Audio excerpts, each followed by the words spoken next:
Mexico has no excuse not to reach the final.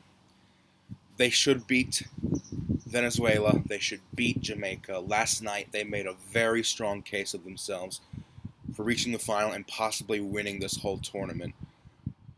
I've never seen a Mexican team like this before in my life. I mean, there were spurts of strength in the Mexican squad in 2011 at the Gold Cup when they just wiped out everybody, and even in the 2014 World Cup in Brazil.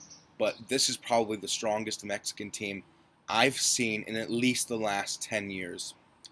And they managed to get 3 goals on Uruguay's defense, a top 5 defense in the world. They should beat Venezuela. They should beat Jamaica. They should get 9 points. Now, I can see an argument being made that they'll get a draw versus Venezuela just because Venezuela will put 10 men behind the ball and play defense, defense, defense the whole game. But they should beat those guys. They should beat the Lavino Tinto. They should beat the Reggae Boys. So on paper, at least, it looks like Mexico is going to avoid Argentina in the quarterfinals, and Uruguay might just have to resign themselves to a second place finish, which even that is not guaranteed because who knows? Maybe Uruguay will be so discouraged from this result that it affects their performances against Jamaica and Venezuela. Maybe Venezuela, who surprised earlier in the day against Jamaica, will win second spot. I mean, who knows? Each team still has 2 more games to play. Um, Uruguay, right off the bat, we have to admit there was a lot of unluckiness there. They played the wrong national anthem. They played Chile's anthem instead of Uruguay. No, I don't think it was intentional, but it was a huge gaffe on behalf of the Copa organizers' part, and that was sort of a sign of things to come, sort of like a bad omen. Then 3 minutes in, Alvaro Pereira scores an own goal. How much more unlucky can you get? And then from there, the first half, Mexico just dominated the ball. They dominated possession. Jimenez and Godin made some really good saves, though. They kept Uruguay alive. Halftime, second half, it was more of the same, but Uruguay was starting to get more comfortable moving forward. Started asserting themselves, looking for the equalizer. They got the equalizer, unsurprisingly, from a header from Diego Godin. That's like his trademark way of scoring, is through the head.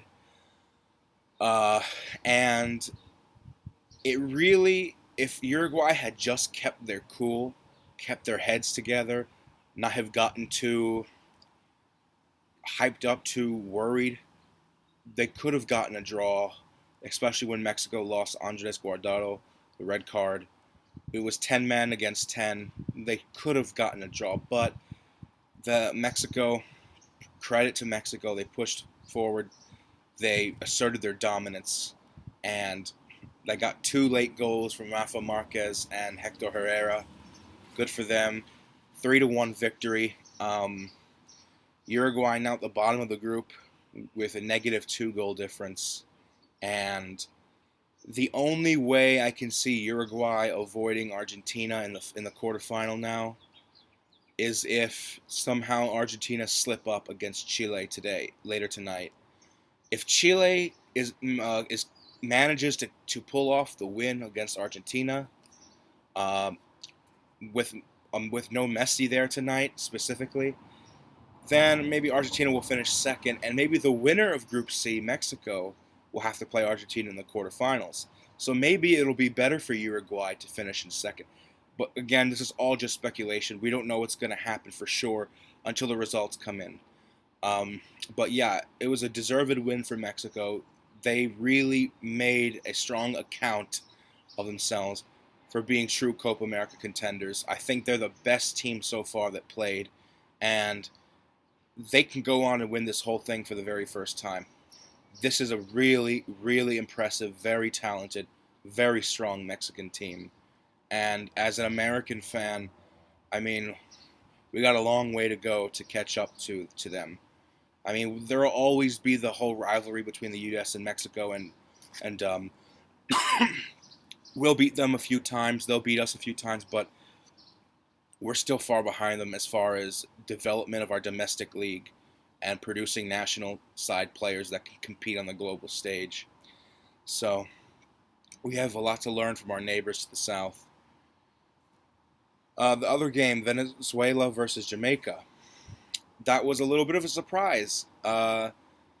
Jamaica started off a better team. They hit the crossbar with Waston hitting it on the header up the corner kick. They should have gone ahead in the first few minutes, but Venezuela came back stronger, and I think it was Joseph Martinez ground out that goal at the end.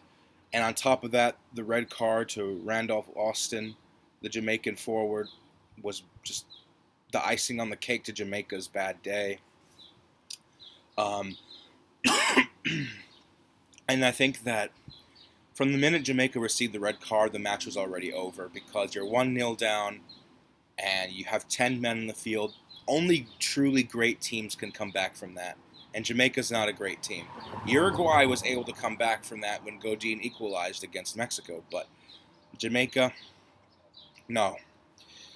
And, overall, I just think that Venezuela deserved to win. They held on in the second half, even though that Jamaica had the better chances to pull level. Hit the crossbar of the post again for the second time in the second half. But Jamaica pulled away with the victory. Excuse me.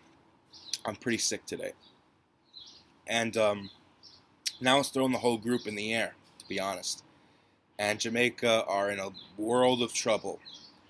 They should have gotten at least a point from this game, but now they have to worry about Mexico and Uruguay.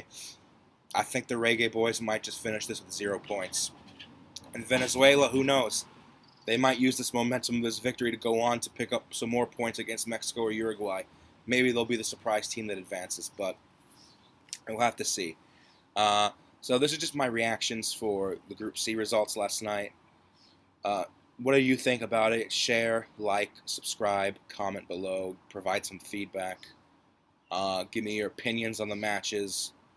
And I'll see you later today when I make my video, my predictions for Group D action between Argentina and Chile and Panama and Bolivia, which begin at 7 p.m. and 10 p.m. tonight. So until then, I'll see you later today. Peace out, everyone, and have a good afternoon.